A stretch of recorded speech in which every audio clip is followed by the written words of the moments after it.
Oh, God, doing it at 5 was completely tired me out now. Right.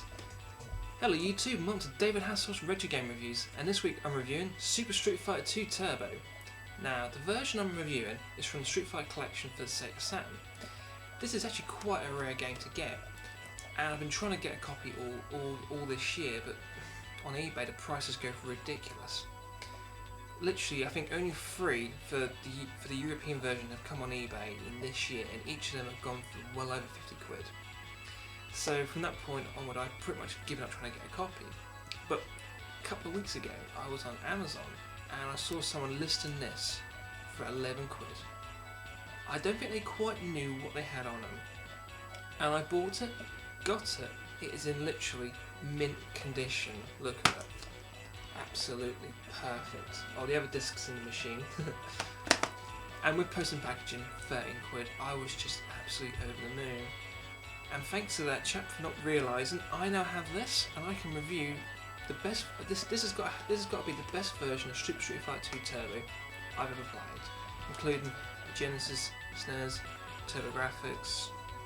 I mean, unless you get to the next gen, sort of like, let's say, Hyper Fighting on the Xbox Live Arcade or Super Street Fighter 2 Turbo HD Remix, other than those two versions, this is by far the best version.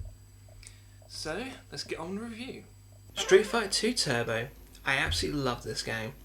There's lots of versions, but I personally think this is the definitive version of this game. It's got everything. Got the new characters, new moves, faster speeds. Perfect. I'm no Street Fighter expert, so I may get one or two things wrong, but here we go, I'll try my best. This particular version, I mean, when I got my Saturn, I definitely wanted Street Fighter 2 on it, because the Saturn is a 2D powerhouse, and I heard that this was by far much better than the PlayStation version, and I played it, and I've got to say, it is absolutely beautiful. I would say this is probably the closest I'm going to get to playing it in the arcade. The best thing about it is the music. The music is just absolutely incredible. I mean, the Genesis version was okay, but the audio was just, it was horrible, especially the voices. The music in the Genesis one is nice, and the voices are okay. The TurboGrafx version, I've only played it on the Wii Virtual Console, is a really good version. The only thing that lets it down is the music, but the music is actually better on that than the Genesis version. Same with the voices as well. The thing I like about this is, it's perfect. It's simple to get into, but there's enough depth for you to keep coming back to.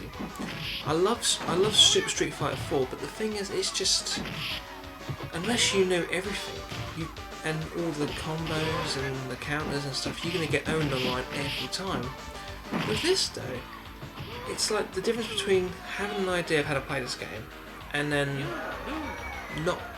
It's pretty close, I think. Basically, if you can do a fireball, do a roundhouse kick, and then you got something to start off with at least.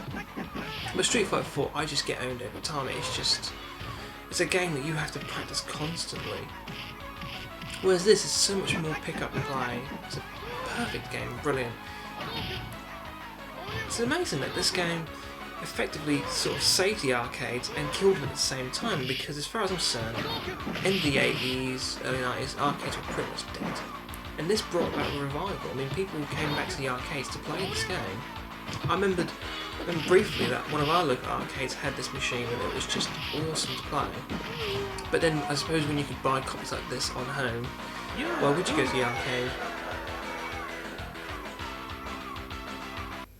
Oh my god, he beat me! No!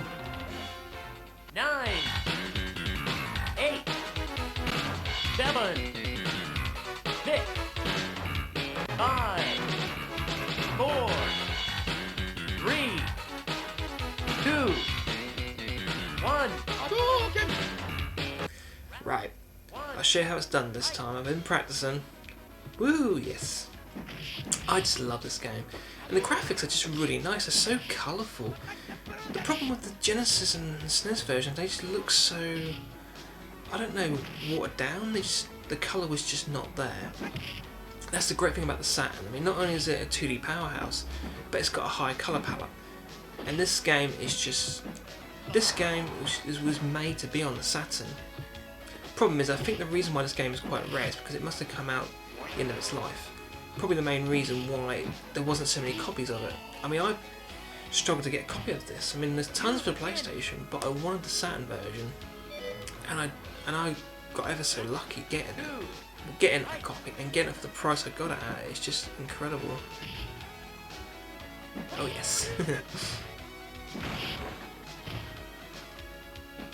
Now, one of the cool things I like about Super Street Fighter 4 is they actually brought back the barrels and the car section, which is pretty cool actually.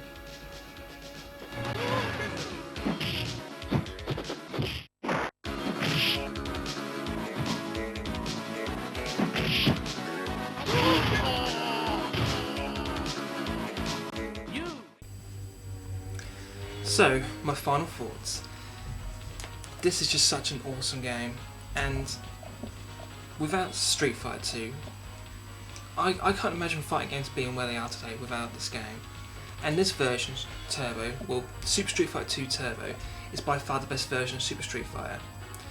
And the good thing about this game is it's just on so many different platforms. I mean, there's a copy on the Genesis, on the SNES. There's a Champion version on Turbo Graphics. And there's so many compilations. I mean, literally, if you really want to play this game, you could pick up a copy of it or a compilation, quite cheap, and it's a classic. In the day, I think there were fighting games before, probably not very good, but there were before. There have been tons of fighting games afterwards, but as far as I'm concerned, Street Fighter 2 is an absolute classic. And it definitely gets the David Hasselhoff thumb of approval. I want to thank you all for watching. Until next time, peace out.